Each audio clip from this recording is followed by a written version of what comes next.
The full episode is now available on Patreon and YouTube memberships. Please see the link in the description for more details. I wanted to also ask you, so during your stream, I saw someone in the stream chat, and you guys know me, I'm like Mr.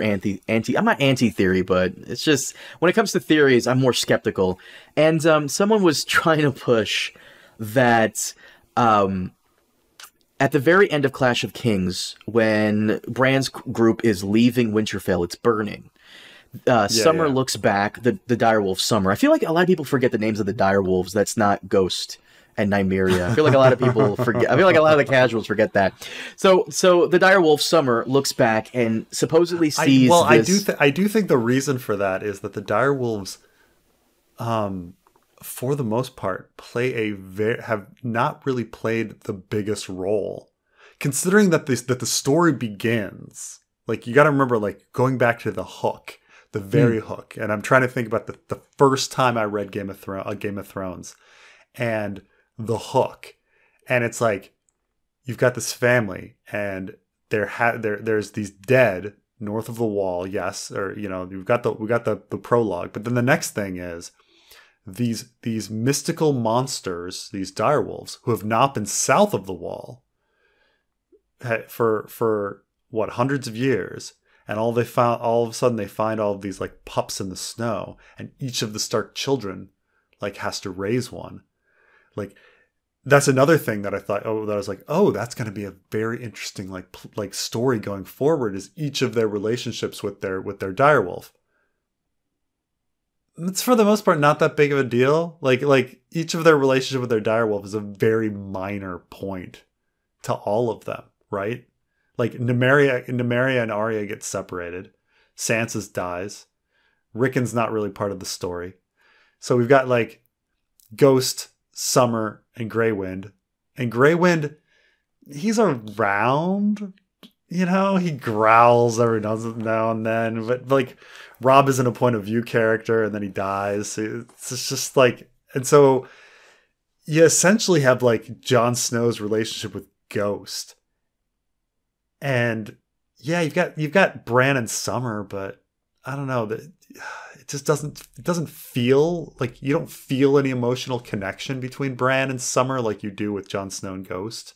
But I don't know, it's remarkable how 5 books in, the direwolves don't seem that important. I don't know. Maybe that's just my opinion. I don't know if you think the same, but it's Bran and Summer. I feel like Summer is just there so Bran could test out his warging abilities, because multiple times doesn't he just warg into? He's a mechanism for opening Bran's third eye. He's like a stepping stone to like other stuff, other crazier, cooler stuff. But like Summer himself is like nothing, so.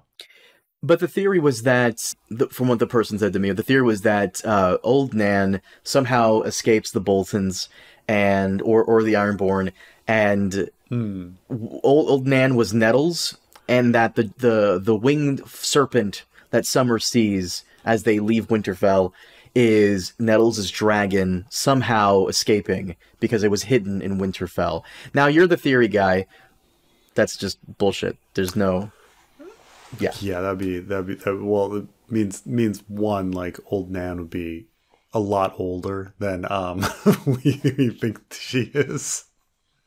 Because if Nettles is like a young girl in like 130, like, let's say she's like 20 or let's say she's super young. Let's say she's, because we need to make her as young as possible. But let's say she's 13 in 130.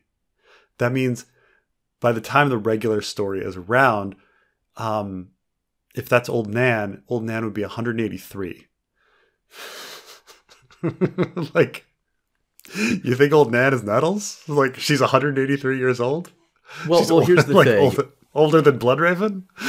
Well, I somewhat blame these bottom of the barrel theories on you, kind of, because you came in at, we talked about this on stream, you came in at a perfect time when like theories were like fresh, and you had like all these guys like Bran Ross and who's the other guy, 137 G-Man, what was his name?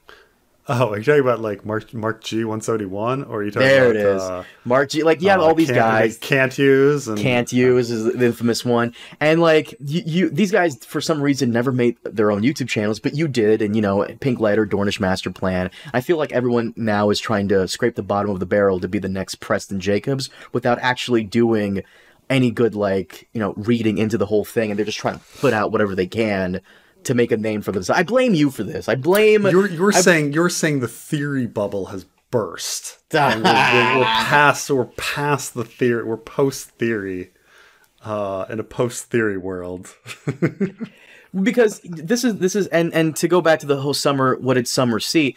George does this all the time, especially when it comes to direwolves. I forget which book it is, but do you remember? I don't know if it was Summer or Ghost, but do you remember when one of the direwolves saw large gnashing teeth and claws, but it was just really characters holding weapons? Do you know what I'm talking about? I don't know. Yeah. Well, in general, like when the direwolves see weapons, they don't. When you're in their like point of view perspective, they call them man claws, or like, you know, they can't conceptualize what a sword is. They don't know what a sword is, so they talk about it in terms of things they do know. And this goes for a lot of things, like, you know, they'll talk about like the, you know, I think they might say like metal man skins or whatever, or stuff like that, man claws, you know. So that's the, you know, the way George writes the direwolves is that like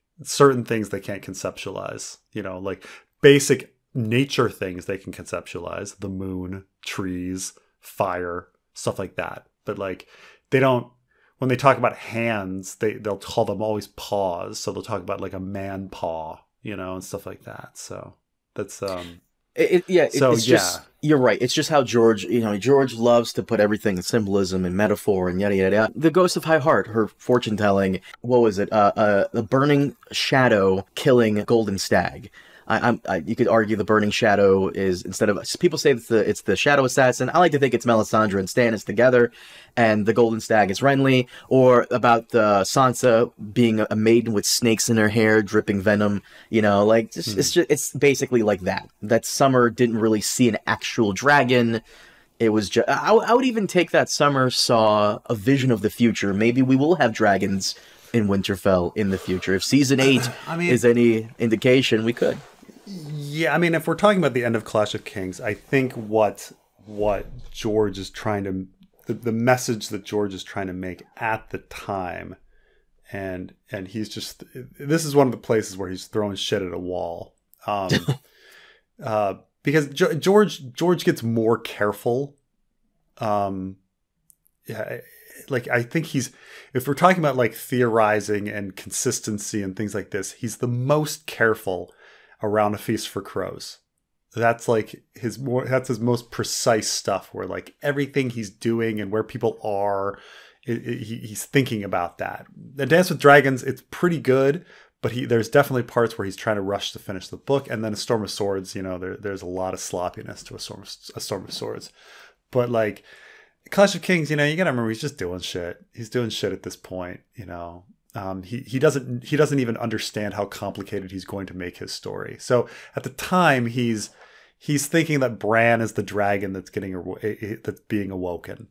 Like that's what he's trying to say. You know. Oh, Bran, I like that. Yeah, that Bran, like that. But then, you know, later people are like, well, wait, how is Bran a dragon? Oh, well, he's not. But he's just in this metaphorical situation, like the dragon that's being awoken is Bran. This is why, like, they see the dragon. This is why Osha makes a comment. There's this really like out of place line in the last chapter of A Clash of Kings where Osha says, "Oh, we made enough noise to wake a dragon." You're like, okay. Like, who talks like that? Like, make enough noise to wake a dragon? Like, are dragons hard to wake? Like what kind of statement is that? Why would a wildling be making that statement? It's a very forced line. So like Osha says this, and like you see the dragon in the sky, and we know that like Bran has awoke, his third eye is awoken at this point, has opened when he's underneath the crypt. So like the dragon that's being awoken is Bran.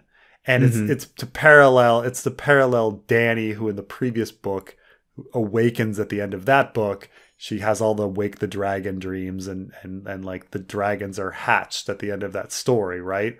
Like, so in a sense, like book 1 ends with Daenerys hatching this like these dragons, and book 2 ends with like Bran, opening his third eye and awakening in that sort of like parallel. And so he is the waking dragon in that second book, and then Lady Stoneheart is the waking dragon in the third one, of things that come out and in these stories. So you made a very good point there. Like, Clash of Kings came out in '98. I don't think George was thinking about Nettles or anything like that, and I don't think he's going back. No. I don't think he's going back that far to try to make random ass connections. I mean, because they also, like, the Dance of the Dragons is the most retconned fucking like story. Like where he had no idea what was going on with it. At this point, all he knew is that it was at this point, Aegon and Rhaenyra were full-blooded siblings 1 year apart in his head. Like, that's the only thing he knew about the story. But right. Well, at this point, I will take any theories involving a dragon egg in Winterfell based off the pact between Cregan Stark and Jace. Like, that I'd be willing to entertain, no problem. But sure, now we're dealing with like a Dance with Dragons where Jon and Melisandre are specifically talking about dragons at the Wall and like heating things up and things waking up there. And then, he's writing The Princess and the Queen just 2 years after A Dance with Dragons. So you're like in the same ballpark of writing, Mm-hmm. So he might, that you could, it's just more conceivable at that point. But he's definitely not thinking about fucking Nettles back in 1998. No. You just crushed the heart of some small little YouTuber. I'm sure the 178-year-old Nettles. What the 178-year-old old man. I blame you for this. I also blame you for the Dave and Dan hate. Though, to be fair, they did earn it at the very end. But I feel like once you started criticizing Dave and Dan, everyone had to take it to like an 11. It's just, for some reason.